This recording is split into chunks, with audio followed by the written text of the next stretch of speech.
Good evening, ladies and gentlemen, and welcome to our Thursday evening event here in the Kunsthistorisches Museum. Tonight, dedicated to our grand special exhibition about Titian and his vision of women.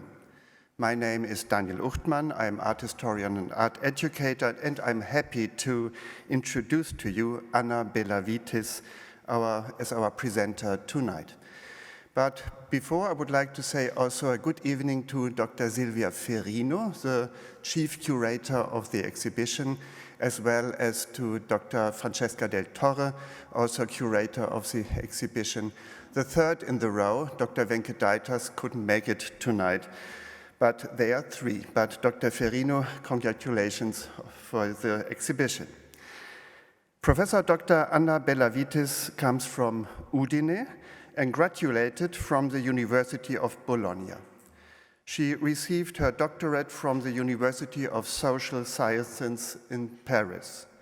She received also a grant from the Italian Ministry of Science and Research. As a grand établissement, the University of Social Sciences in Paris enjoys one of the highest prestige of all scientific institutions in France. She was lecturer at the universities of Lyon 2 and Paris-Ouest Nanterre. In 2007, she completed her habilitation at the University of Lyon 2. Since 2009, Anna Bellavitis has been full professor of modern history at the University of Rouen-Normandy, where she heads the History Research Group. Her research topics are urban history and history of social categories, history of family and women, history of work and teaching. Her research area is Venice in modern times. She has led various research projects in collaboration with École Française de Rome and Normandy region. She is and was co-director of various international research projects, and among other projects, she's currently also in a cooperation, she's a cooperation partner in a research project at the University of Vienna. Numerous publications sprang from her pen. Anna Bellavitis is honorary member of the Institut Universitaire de France. The current reason for her presentation tonight is that Anna Bellavitis is a member of the scientific committee of our Titian exhibition, and she wrote a wonderful essay for the catalogue.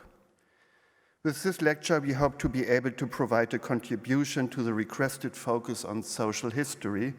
We look very forward to your presentation and are already very excited.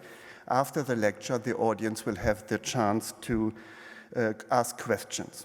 Professor Bellavitis, many thanks in advance, and the word is yours.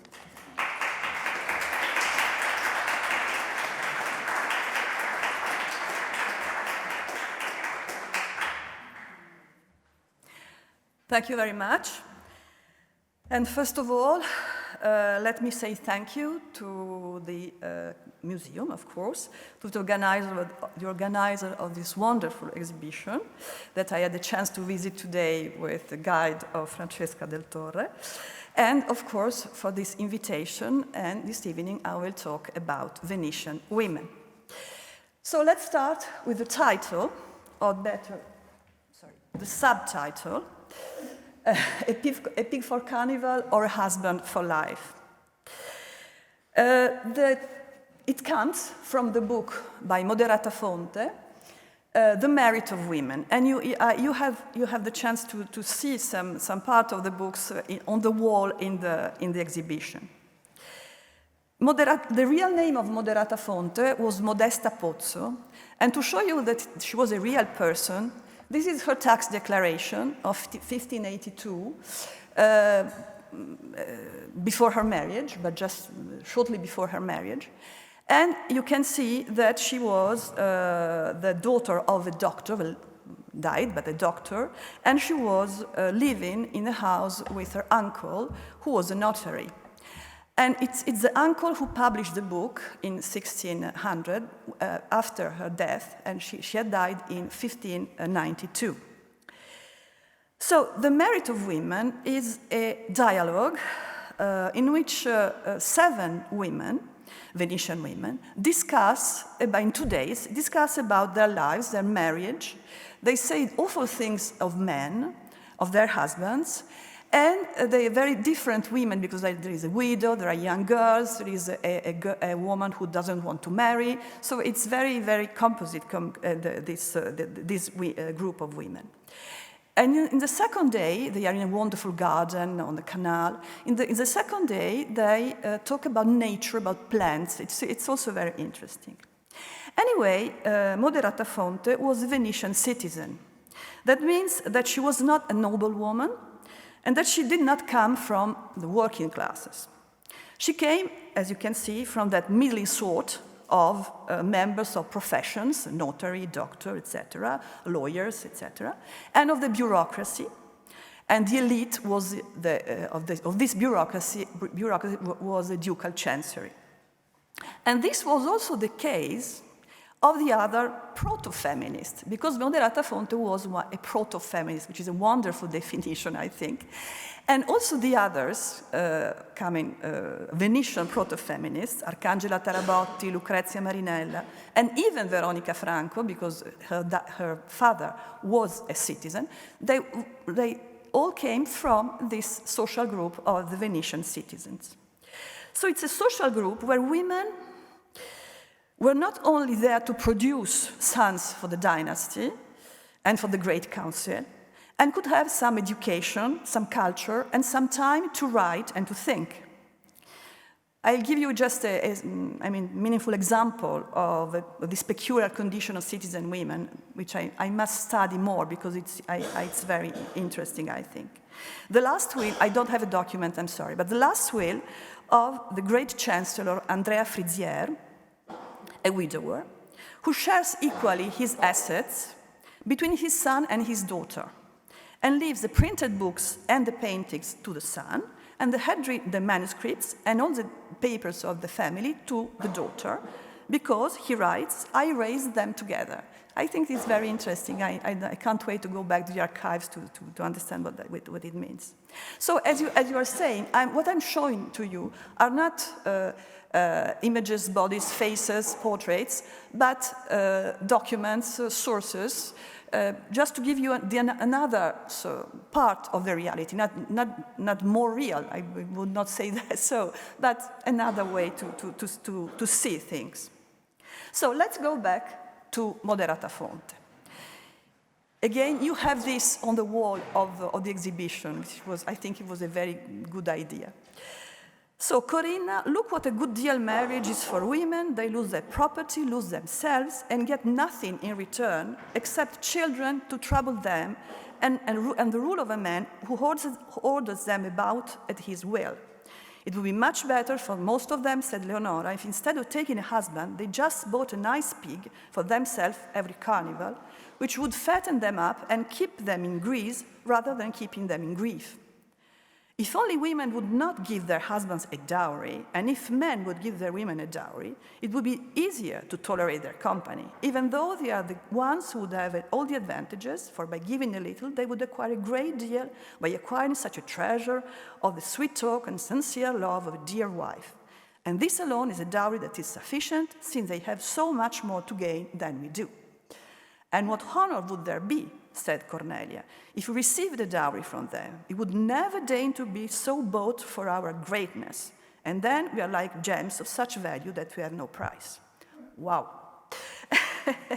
What are they talking about? What are these women talking about?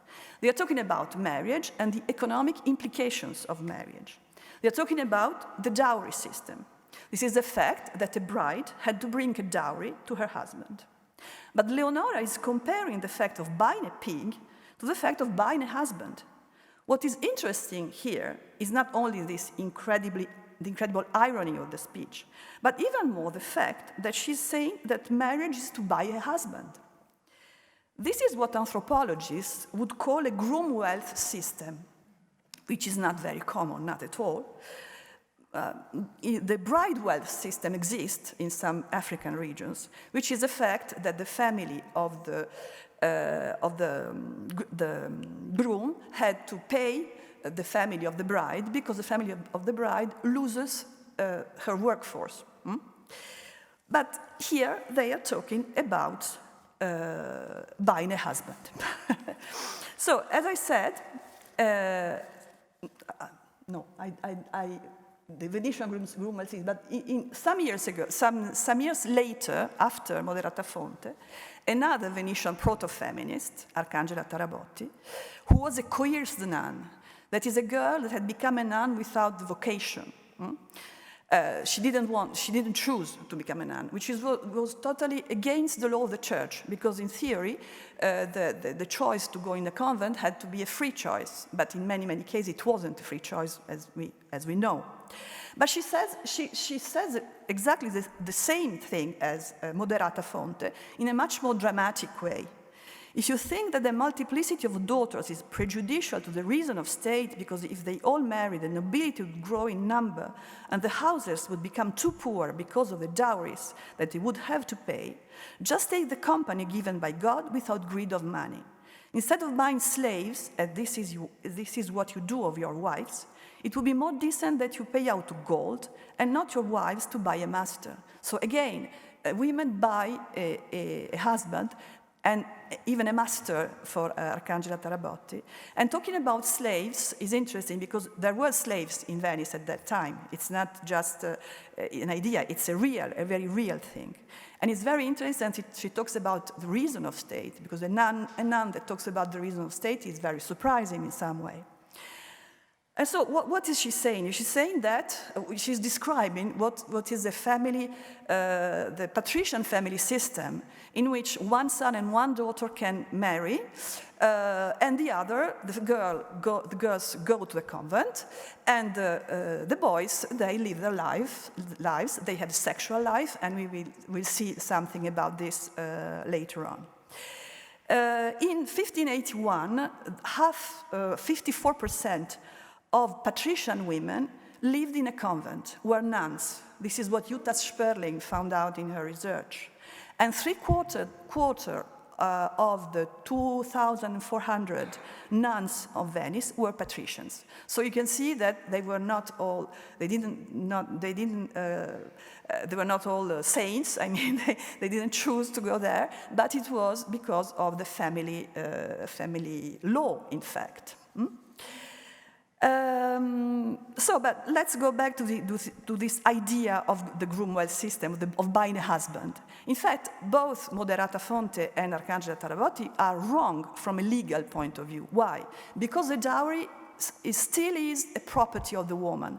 The husband manages it, has the management of the dowry, but the property is of the wife, and she can reclaim it if she becomes a widow.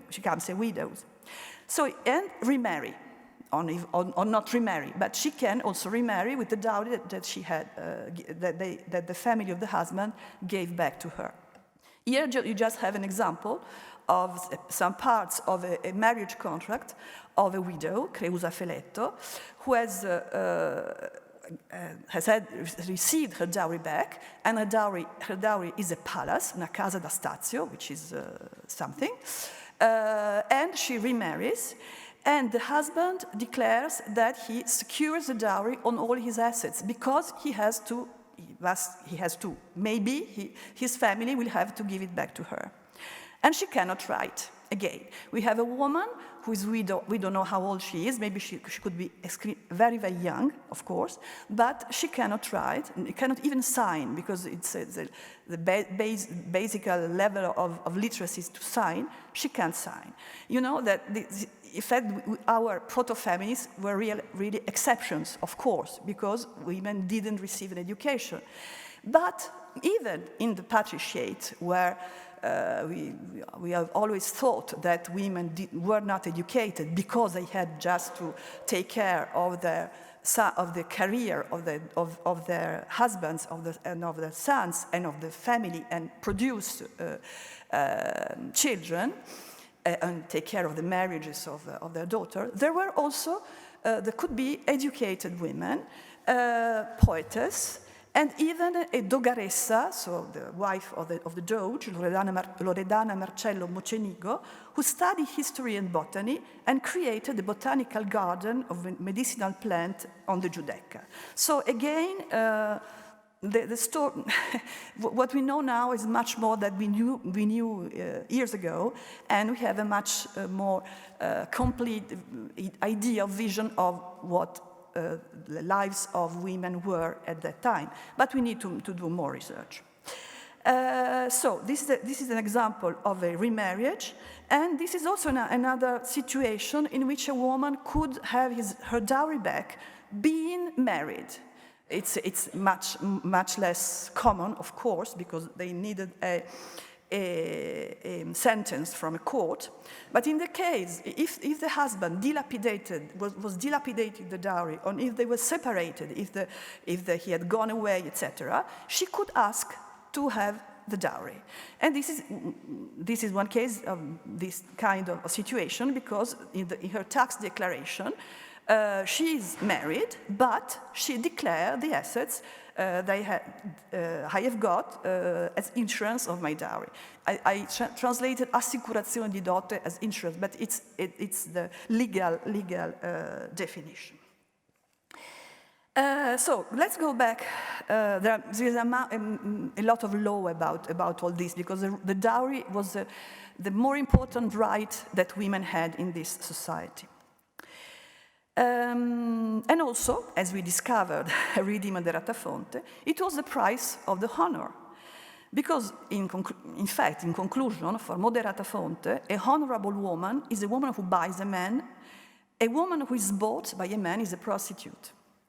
This is what Cornelia is telling us. And it is amazing, I think, to read this statement from the pen of a 16th century woman. So Moderata Fonte died in childbirth, after her fourth child had born. And this was the case of many women in the past. This is a story, a sad story, of a noble woman, Isabetta. We don't know her original surname. We know that she was the widow of Alessandro Trevisan and had remarried someone else, Alvise Contarini, with all names of prominent patrician families. And she's dying after having given birth to a child, a stillborn child. So the child is dead and the mother is dying. And she calls the midwives, the one who had given birth to the other children, 6 or 7 of the other marriage, of the first marriage, and she dies in the arms of the midwives, cheek to cheek. It's a very sad story. So in this case, what you have here is a young patrician widow who had been obliged to leave her children of the first marriage to the family of her father-in-law, the father of her first husband. And now, sorry. And these documents are about the right to inheritance of the children of the first marriage. This did not happen all the time.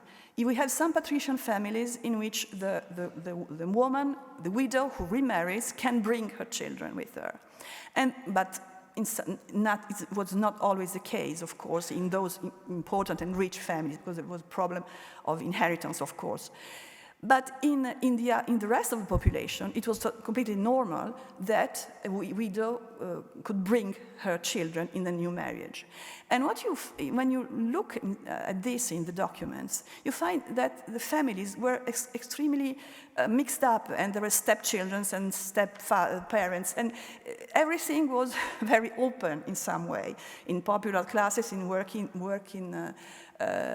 groups, but also in the bourgeois or citizens group.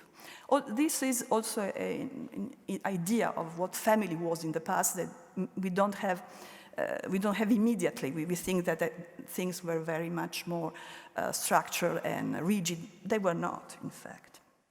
And so this is an image of the midwife who is coming with a chair for the childbirth. Pregnancy, childbirth, childcare were the most common experiences for any woman in the past. And the fathers who married their daughters at 12 or 14, or even younger in the patriciate, a bit later in the citizen class, were worried about them. So here you have Pietro Bembo, we know him, who is worried about his niece, who is worried about his illegitimate daughter, Elena, because he doesn't want that she marries too young, but in fact she does, and he's worried about the pregnancies and etc. And the other one, Benedetto Arborsani, he's a citizen who writes in his book for the family, the journal of the history of the family, if you give them in marriage, be sure if you can that husband domesticate them gradually without bedding them as soon as they are married, since they will go from one extreme to another, held in strong custody and most bashful to be handled by someone they had never seen before. The first night had to be difficult for these young brides. So as I was saying that pregnancy, childbirth were very common experience, but very dangerous experiences. And women were very much aware of the dangers of these natural women's experiences. This is the reason why they made their last will during pregnancy. Men made their last will before going on a journey, on sea, on pilgrimage, etc. Women made it before giving birth. Here you have an example, a very peculiar, I should say, example, of the last will of Chiaretta Bonassi. I don't know anything about her apart from this last will, who is the wife of a jeweler, and says, who dictates her last will to a notary. She doesn't write it down. And she said, I'm healthy, but by the grace of God, of mind, intellect, and also of body, but pregnant. This but shows us that she was feeling in danger and ready to give birth. So what does she say write in her last will? I order and want the executors of this will of mine be Francesco Querini, son of Messer Polo da San Tomás, and Polo, his and my son. What? She's married, but she has a son with Francesco Querini. It's something wrong here. And if you go on reading, there's also many other things that are wrong, because she has also one daughter, Querina Querini, very nice patrician names. Francesco Querini was, of course, a patrician. And also the creature that she has in her body is, the father is again Francesco. So, this is a story. In last will, they're very interesting. In last will, we find real stories with the life of people. So she apparently had married this Mr. Partioro, this jeweler, but she has an affair, very long one, because there are 3 kids, with a patrician, with a noble that can't marry her or doesn't want to marry her, but had the decency to give her in marriage to one of his clients, maybe one of the craftsmen that were living near his palace. We don't know. Anyway, when I said before that one son married and the other didn't, but they had a sexual life, here is the proof. They had a sexual life, and sometimes there were also families that came out from this. Why he couldn't marry? Because of the strategy of the family, of course, but also because she came from a popular class. She was probably also the daughter of a craftsman. We don't know, but she was not a woman that could have been able, as they used to say, to give birth to members of the Great Council. The daughter and the children of this liaison could not be patrician, and the sons could not be member of the Great Council. What is interesting is that in the 18th century, This son, these patrician boys, decided, some of them, to rebel against the family system, the family strategies. And they just decided to marry actresses, servants, etc. But we must wait the 18th century and the new mentality and so on. Another last will of a pregnant woman, the daughter of Paris Bourdon. So she wrote her last will. You see, Cassandra Bourdon wrote her own hand, her last will, with her own hand, her last will. And she writes in a very bad way. If you read it, it's no commas, no dots, nothing. So in some way it's funny to read it. It's in the name of God and the Virgin Mary, and so I make my last will and testament, and leave everything to my mother apart from 10 ducats that I leave to the Christians. You see, if you read it, you can read it. So anyway, she's alone, she's single, she's pregnant, she doesn't say anything about the father, and she leaves everything to her mother. So the story of Chiaretta Bonassi was maybe a happy ending story in some way. This one, we don't know how it ended. I don't know what happened to Cassandra Bourdon. But of course, for many women, to have an illegitimate child, to be pregnant without being married, was an enormous problem, of course. Also because in the Catholic countries, they didn't have the right to denounce the father. The research of paternity was not allowed. It was allowed in Protestant countries, but it was not allowed in Catholic countries. So there are many studies on this. And what it's quite surprising and strange is that at a certain point at the end of the 16th century, after the Council of Trent, you find that there are trials of women who, as I said, they cannot just denounce the father and obtain to be married or to have a dowry, etc. But they say that they have been raped, seduced, abandoned, because in this case they can have something. So it's also a way of telling one story, her story, which changes. Because the laws are changing, and you find this in the trials in the ecclesiastical courts. And then the two last will of Veronica Franco, also pregnant, but healthy. And she writes that she doesn't know if Giacomo de Baballi is the father of the children that she's expecting. And it's interesting because this expression, we don't find it very often, of course, in women's last will.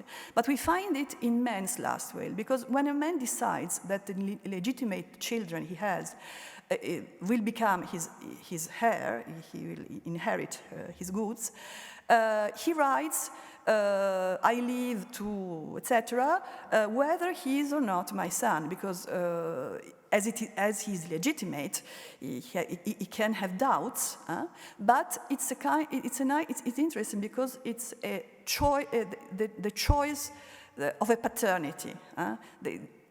He decides that these children will be his children. And again, when I say the families were much more complicated and open than we think, this is also an example. And then another very, very well-known, Elisabetta Condulmer, who has a patrician name. She has 6 children of 3 different fathers, and she was, of course, a very well-known courtesan too. So, who were courtesans? Who were prostitutes? This is one of the law defining prostitutes, the law of the Senate of 1543. Prostitutes are to be considered those women who, while unmarried, have commerce and intercourse with one or more men. Furthermore, prostitutes are to be considered those women who, while married, do not live under one roof with their husbands, but live apart from them and have intercourse with one or more men. And of course, they don't have to approach honorable and honest and honorable women. So you see, it's in incredibly, I should say, a wide definition of prostitution. Every independent woman having relations with the other sex is considered as a prostitute. In fact, what does it mean? Of course, it wasn't really like this. But this shows us maybe the fear of the independence of women that the government could have. Monika Chojnacka has calculated the number of prostitutes thanks to the Stati delle Anime, that is kind of censuses, from 1589 to 1607. And if you read Marin Sanudo, he says he wrote there were I think 11,000 prostitutes in Venice.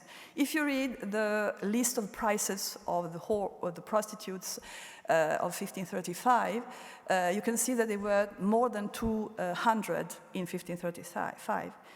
In fact, there were 213 from 1589 to 1607, so in almost 20 years.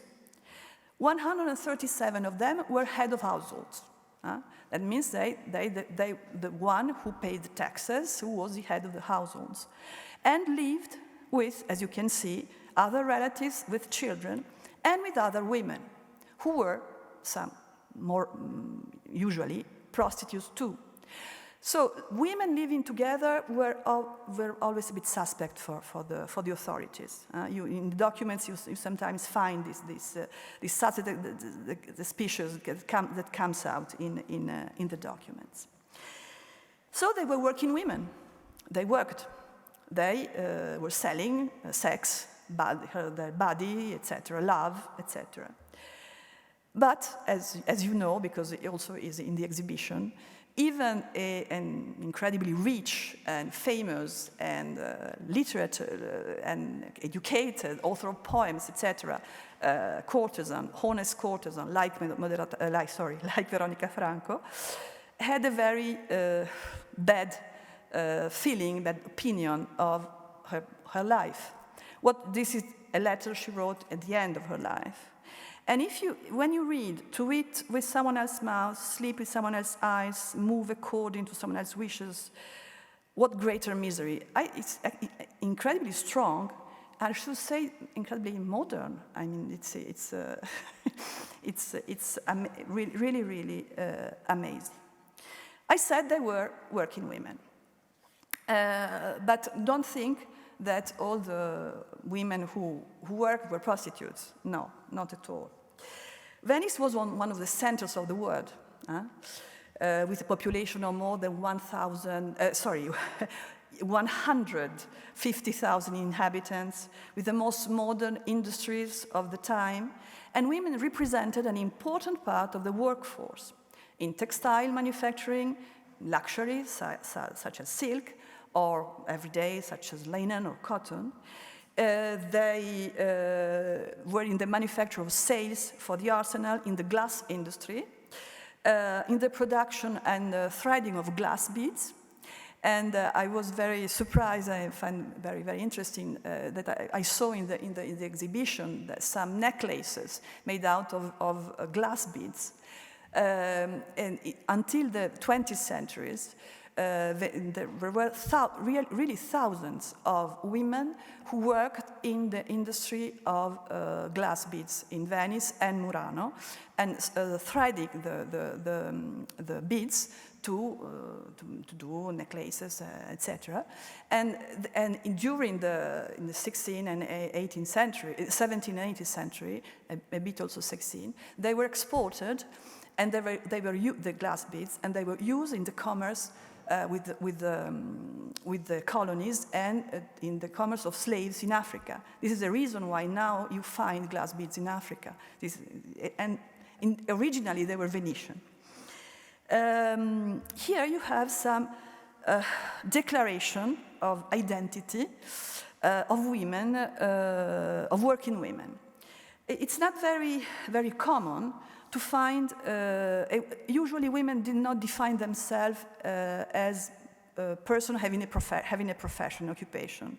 They define themselves as daughter of, wife of, widow of, etc. And also the documents, the notaries, etc. They use this kind of definition. So it's not very, it's rare to find women who say I am a silk weaver, I am a laundress, etc. Here you have some examples, and you have also examples of a way of living again. I mean, this Maddalena de Cremona, she had been a wet nurse.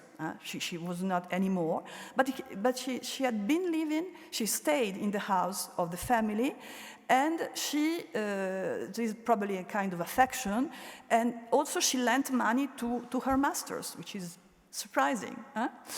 And the servant also, she leaves everything to her master. Affection, we don't know. Control, maybe, but they probably didn't have a lot of goods.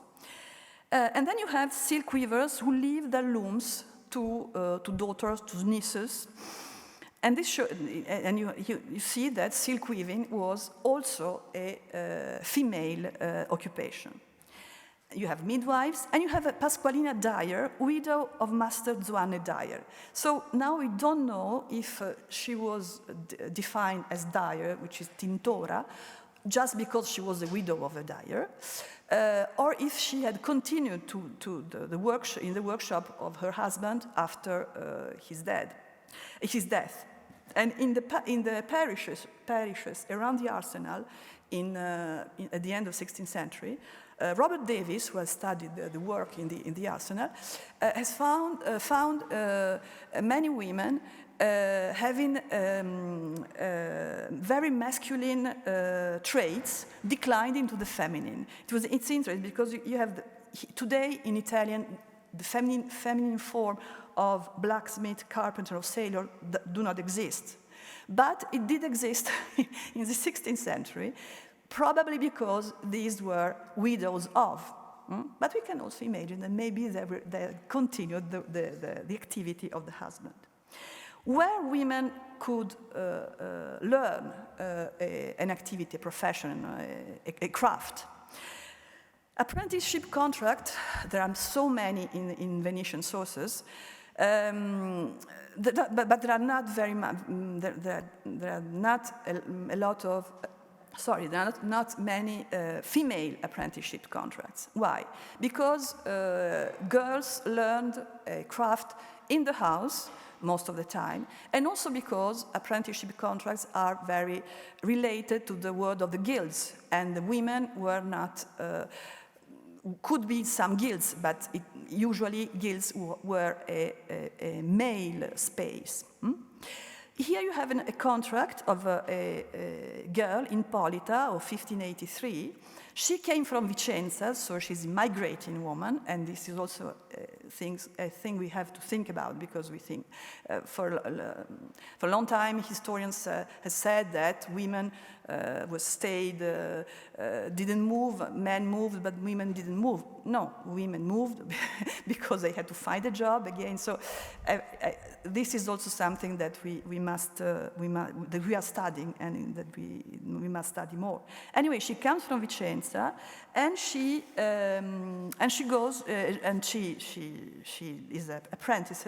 She's an apprentice with a master who will teach her needlework and knitting. She's 12 years old, and she will stay for 8 years. And at the end of the 8 years, she will receive 4 ducats, a salary of 4 ducats, which is nothing, and a pair of clogs. With this, she could find another contract. She could also marry, but she will be 20, so she could also marry, maybe with the help of some charity institution. There were many in Venice, to help poor women, poor girls, to have a dowry. So, as I said, in some guilds, women were admitted. It was the case in the Silk Weavers Guild. In here, the first page of the rules of the statutes of the Silk Weavers Guild in medieval statutes, and also in the Mercers Guild. And you have here also the statutes. It's a copy of the 18th century. So silk weaving.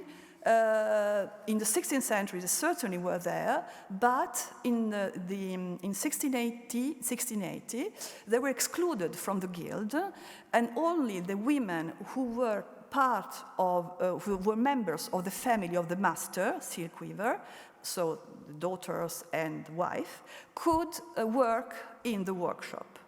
And this is because they wanted to protect the employment of the male workforce.